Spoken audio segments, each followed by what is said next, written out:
E aí, meu povo, minha pova, tudo bem? Galerinha, vamos lá fazer uma correçãozinha do nosso simulado, tá? Então, é algo tranquilo, mas importante para a retomada de conteúdos.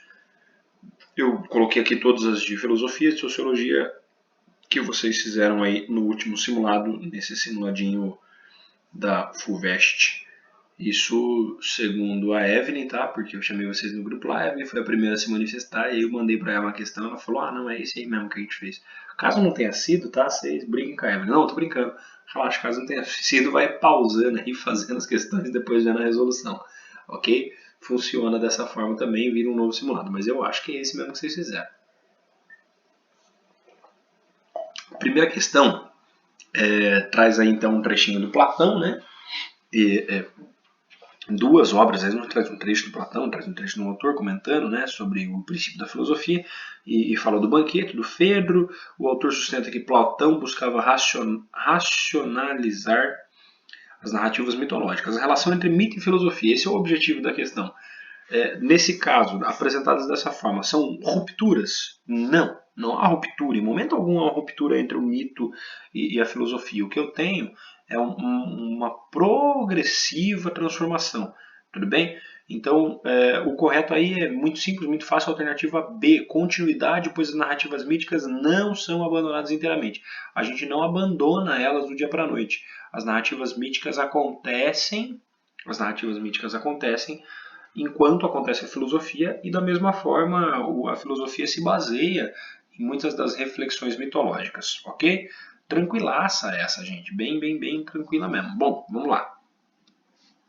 A segunda questão vai falar de pré-socráticos, e a gente já falou, né, de alguns dos pré-socráticos, não é possível falar de todos, óbvio que são muitos, mas a base dos pré-socráticos está aí, já dada para vocês e provavelmente nas suas anotações, nos seus letterings. Então, a questão 92 traz um deles, o Demócrito.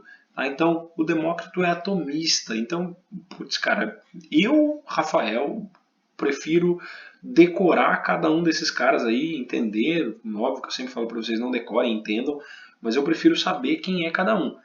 Então, o Tales de Mileto é água, o Anaximandro do Hyper, e por aí vai. Então, eu sei que o Demócrito é um atomista, é o principal dos atomistas. Então, eu já faria essa risquinho ali facinho. Agora, vamos para o texto, para ver se nos ajuda. Demócrito julga que a natureza das coisas eternas são pequenas substâncias infinitas em grande número. Porra, se isso aí não for o átomo, na perspectiva do Demócrito, eu não sei o que é. Tudo bem? Então, muito tranquilo, muito fácil saber que é a alternativa a porção mínima da matéria, o átomo.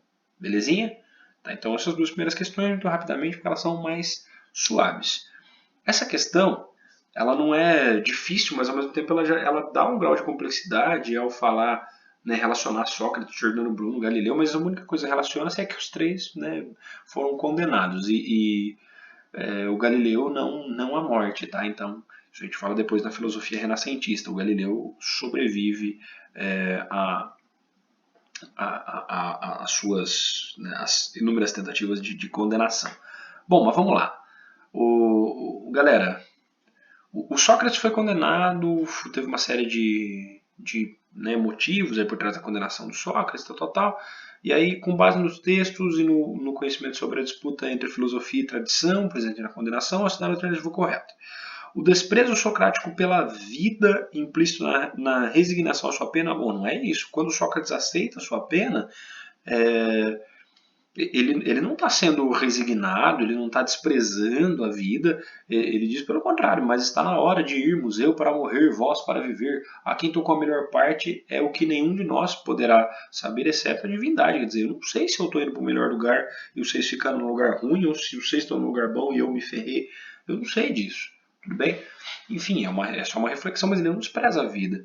Ele não tem uma aceitação da decisão dos juízes que o condenaram à morte, evidenciando que concordava com os argumentos. Ele concorda com estar condenado à morte. Ele fala, então beleza, se é isso que vocês querem, é isso que vocês vão ter. Eu concordo com a justiça ateniense, mas discordo, obviamente, da ideia da condenação. C. A acusação a Sócrates pauta-se na identificação da insuficiência dos seus argumentos. Porra, se o Sócrates não tiver argumento, eu sou uma mexerica. Tá? Não tem sentido essa. Por fim, A crítica de Sócrates à tradição sustenta-se no repúdio à liberdade de pensamento. O Sócrates vai repudiar a liberdade? Acho que não, né? A maiêutica é o oposto disso. Ele defende a liberdade de pensamento e o exercício da razão. Por fim, as acusações contra Sócrates, corromper a juventude, a questão dos deuses, relacionam-se a um conflito com a tradição. Sócrates é inovador, revolucionário nesse sentido, e por isso todo pensamento mais revolucionário tende a ser mais caçado, perseguido, cerceado. Tudo bem? Quando eu estou falando Sócrates é revolucionário, por favor, não entendam no sentido marxista de revolução, de transformação tão intensa das estruturas. Tá? O Marx não prega isso não. Bom, vamos lá. O Marx não prega isso não, quer dizer, o Sócrates não prega isso não, o Marx prega sim. Bom, galera, vamos lá. 94. Platão menciona um retorno à caverna, então ele está falando do mito da caverna, da alegoria da caverna, que eu já falei para vocês 1 milhão de vezes. Mas, ó a pergunta, e isso apresenta ali também, está apresentado no texto do Giovanni Reale. Para Platão, o filósofo político. Quem é o filósofo político? Nós já falamos da Calipólis, da cidade ideal para Platão.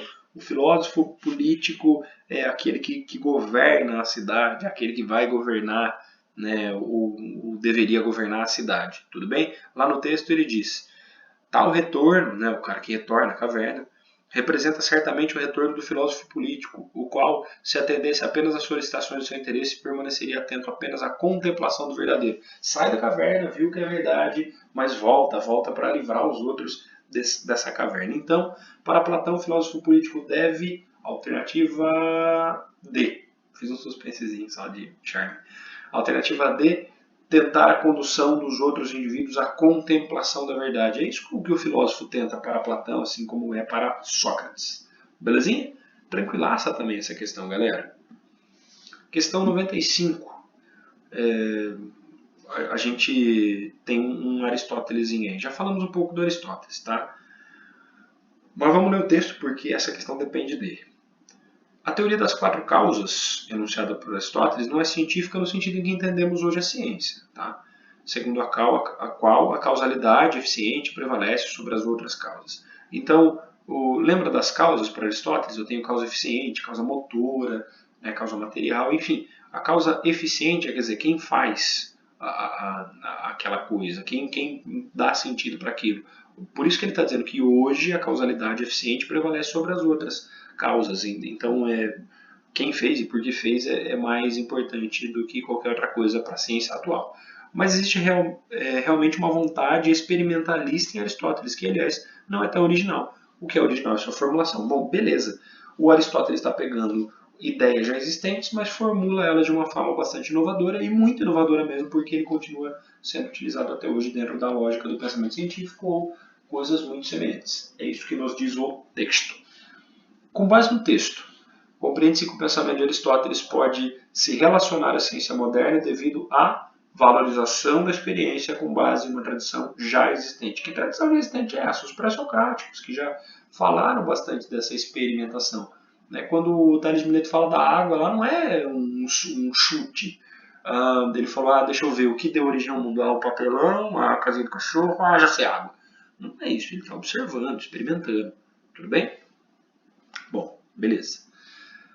E aí, fechamos as questões de filosofia. Deixa eu só ver se eu não pulei nenhum, mas acho que não. 91, 92, 93, 94, 95, tá certo, 5 questões mesmo. Aí as de sociologia, a gente tem aí a primeira delas falando sobre a emergência, o surgimento da sociologia. Vou direto na correta, vou nem ler enunciado. C. A emergência da sociologia só pode ser compreendida se for observada sua correspondência com o cientificismo europeu e com a crença no poder da razão e da observação enquanto recursos da produção do conhecimento. Então, sociologia é do século XIX, é um momento de muito cientificismo, é um momento do positivismo, que é essencialmente cientificista. Tudo bem? Os positivistas acreditam nesse processo que privilegia a razão e a observação e por isso são acreditados enquanto ciência. Belezinha, galera? Suave, né? Lembrar do ver para prever a fim de prover lá do Comte. Essa é a base da sociologia. Durkheimzinho, fato social, falamos bastante disso, já tinha falado isso para vocês no ano passado, né? Vocês já tinham visto ano retrasado, eu já falei de novo esse ano, então tem que acertar isso aí, tá? O que é o fato social para o Durkheim? Maneiras coletivas de fazer, de se sentir, de se pensar, então podem caracterizar o fato social, marcado fundamentalmente B, por exercer uma força de coerção sobre as consciências individuais. Mas, então não é A, predomínio da vontade individual, porque seria a ação social do nosso amiguinho Weber. Se tiver dúvida em alguma outra alternativa dessa ou de qualquer outra questão que nós vimos aqui, pode mandar brasa, tá? Fala para mim que eu vou ajudando vocês nela. A questão 98 fala de antropologia e do conceito de etnocentrismo. Eu não lembro se exatamente a gente viu isso esse ano, mas eu sei que a gente já viu o ano passado. O que vem a ser etnocentrismo, galerinha? Uma maneira de se conceber as sociedades, né, de formas preconcebidas. Então seria um preconceito mesmo. É o oposto do relativismo cultural. Em que sentido? O que é relativismo cultural? É olhar a sociedade sem quaisquer preconceitos, né, isento de preconceitos. O etnocentrismo é o oposto disso, é quando eu coloco a minha sociedade no centro das preocupações. Então, nesse universo, o que chamamos de etnocentrismo pode ser entendido como direto e reto, essa é a primeira. A ideia de que o grupo social é o único, o realmente humano, o herdeiro das origens humanas, situando os outros grupos sociais como inacabados, inferiores, é supervalorizar a sua etnia, o seu grupo social, e desvalorizar os demais, beleza? Isso é etnocentrismo. Fechou? Tranquilo? Essa questão é marxismo, tá? A gente já falou de marxismo, e ele está definindo o que é classe social. Eu vou voltar para os slides do Marx daqui a pouco para ver tudo que a gente já tinha visto do Marx, mas eu não lembro se a gente falou de classe social. Mas para o Marx, basicamente, a classe social é o grupo de indivíduos que está na mesma relação de produção. Tá? Então, e para ele só existem duas: explorador e explorado. São só duas classes sociais e ponto, acabou. Então, para o Marx, né, a classe social é o que está aí na alternativa D. Grupos de indivíduos que ocupam uma mesma posição nas relações sociais de produção. Certo? Então, essa é a definição dada pelo Marx para a classe social. Mas reitero, se eu não expliquei lá nos slides, eu volto a explicar, ou simplesmente já explico agora, que é mais fácil. É basicamente isso. São as pessoas que, na hora da produção, fazem a mesma coisa. Mas aí tem uma coisa bastante importante. Vamos pensar, como assim faz a mesma coisa? Vamos pensar no colégio. Eu sou professor, eu sou funcionário do colégio. A Cláudia é diretora. Ela é funcionária do colégio. Sei lá, quem mais? A Rosa faz, né, todo o rolê de apoio, da limpeza e tudo mais. Ela é funcionária da escola. Existe uma hierarquia entre nós? Na cabeça de gente preconceituosa, sim. Mas no pensamento marxista, não. Porque todas as pessoas, elas estão na mesma posição, porque elas fazem parte da mesma classe social. Da única possível para os trabalhadores. Ele é não detentor dos meios de produção. Ele não é dono da fábrica. Agora, os donos das fábricas, os donos das escolas, os donos dos comércios, eles formam a outra classe social, dos proprietários. Proprietários e não proprietários, só essas duas classes sociais para o nosso amiguinho Marx. Beleza? Chegamos na questão Shen, né, a última aí de sociologia, depois as outras são de espanhol. Não estou a fim de gastar meu espanhol hoje, tá? Falo muito bem espanhol, pero no quiero hablar mucho. Enfim, falo espanhol muito, só que não. Galera, assim, enfim, daqui para frente é espanhol e não vou corrigir. Ficou mais fácil, né? Weber, falamos bastante de Weber. Então, o sociólogo alemão Max Weber observou o fenômeno da dominação na sociedade contemporânea, atribuindo 3 instâncias da ocorrência: legal, tradicional e carismática, cada uma baseada em motivos racionais, tradicionais ou afetivos dos indivíduos. Identifique nos exemplos abaixo formas de dominação, respectivamente legal e tradicional. Então, legal é aquela que está amparada na lei, tá? E a tradicional é aquela que é pela força da tradição mesmo. Vamos uma por uma que fica mais fácil. O beato messiânico em relação aos seus seguidores, tem alguma lei que fundamente aí o Antônio Conselheiro a poder ter os seus beatos? Não. Então, já era essa, desencana. Tá? A segunda parte talvez até estivesse um pouco no tradicional, né? Os súditos em relação ao rei, né?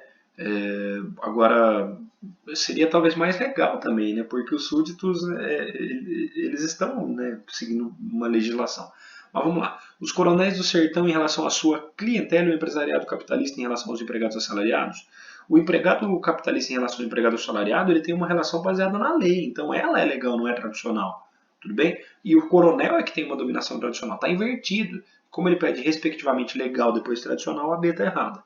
C. Os heróis militares em relação ao povo não é nem legal, nem tradicional, é carismática, gente. Quando você pensar lá no pracinho brasileiro, que foi para a Segunda Guerra, uma dominação carismática, tudo bem? E os cidadãos em relação ao Estado, ok, seria legal, né? Mas também estaria fora da ordem. Sacerdotes religiosos em relação aos crentes não há uma dominação legal, não tem uma lei regulamentando isso, é uma dominação tradicional. Os menores de idade, sim, é uma dominação legal. Então, mais uma vez, está invertido. Por fim, empresariado capitalista, é o mesmo que já tinha citado lá na B, né?